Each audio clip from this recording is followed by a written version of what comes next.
தமிழக சட்டமன்ற தேர்தல் ஏப்ரல் 23ஆம் தேதி நடைபெற உள்ளது.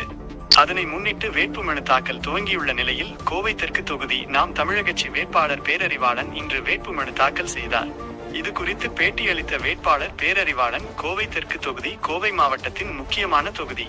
இங்கு திமுக சார்பில் செந்தில் பாலாஜி, அதிமுக சார்பில் அம்மன் அர்ஜுனன் போட்டியிடுகின்றனர். அதிமுக வேட்பாளர் அம்மன் அர்ஜுனன் அவரும் கோவையில் மிகப்பெரிய ஊழல் செய்தவர்.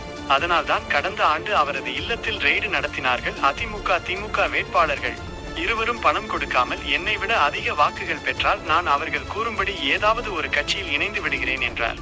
நான் அவர்களை போன்று கோடீஸ்வரன் அல்ல, எளிய குடும்பத்தை சேர்ந்தவன் என்றார். வணக்கம், நான் பேரறிவாளன். கோவை தெற்கு சட்டமன்ற தொகுதியில் வேட்பாளராக நான் போட்டியிடுறேன். நாம் தமிழர் கட்சி சார்பாக விவசாய சின்னத்தில் நான் போட்டியிடுறேன்.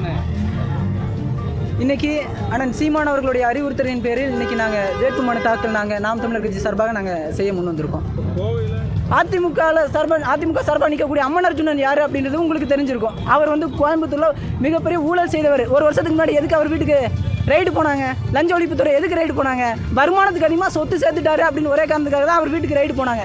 ஏதோ நேற்று அவர் உத்தம புத்திரர் மாதிரி அவர் பேட்டி கொடுத்துருக்காரு. 2 பேத்துக்கு நான் சவால் விடுறேன். உங்களால் ₹1 காசு கொடுக்காம என்ன தேர்தல் என்னை விட ஒத்த ஓட்டு நீங்கள் வாங்கி கேட்டுங்க, நான் அரசியல் விட்டே போயிடுறேன். இல்லாட்டி அவங்க 2 பேர் சொல்கிற மாதிரி நான் அதிமுகலையும் நான் சேர்ந்துக்கிறேன். முடியாது. ஒரு எளிய மகன் நான் நிற்கிறேன், ஒரு எளிய பிள்ளை நான். அவங்கள மாதிரி கோடீஸ்வரன் கிடையாது. எங்கள் அப்பா பெரிய அரசியல்வாதி வீட்டு மகன் நான் கிடையாது. ஒரு சாதாரண ஒரு எளிய மகன் அந்த வேட்பாளர் தான் தொகுதியில் நான் நிற்கிறேன்.